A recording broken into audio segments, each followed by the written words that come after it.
بما فيهم الامين المحلي للدائره والسلطه اللي معاه كامله.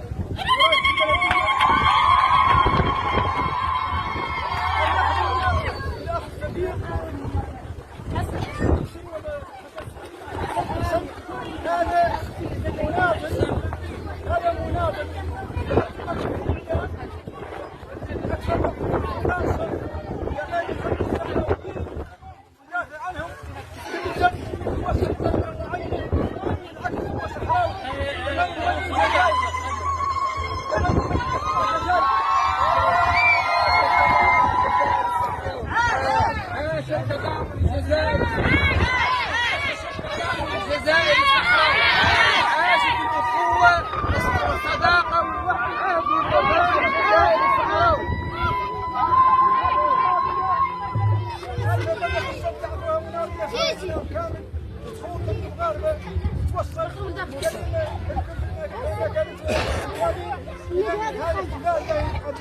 هذه البلديه تعمل وقفه تماثيليه اليوم ونعطيهم تقاليد السياسيه.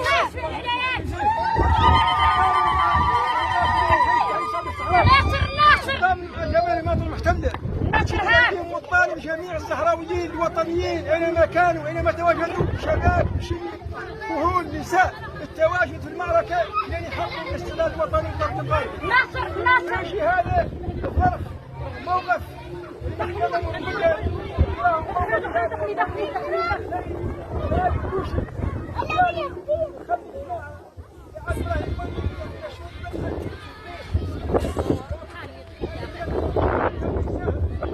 الشعبيه، وهذا هو دورها.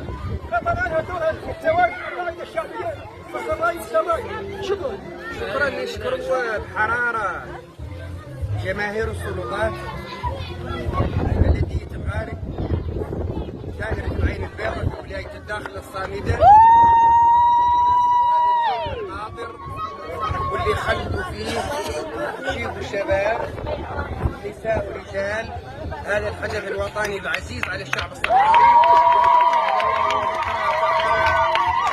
ألا وهو تقليد الذكرى 49 لإعلان الوحدة الوطنية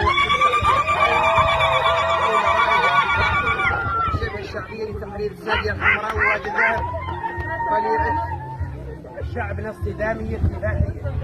نشكر سلطات وجماهير بلدية الغارق مرة أخرى على هذه هذه الأجواء الباردة التي تحيي وتحلل هذا الحدث العظيم.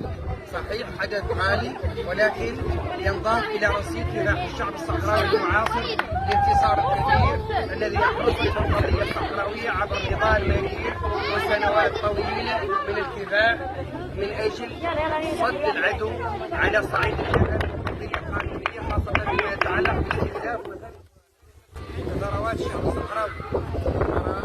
الصادر عن المحكمة الوطنية والقاضي بأن الصحراء الغربية هي الإقليم المتميز ومنفصل عن المملكة المغربية، وأن الثروات الصحراوية هي ملك أصلي للشعب الصحراوي.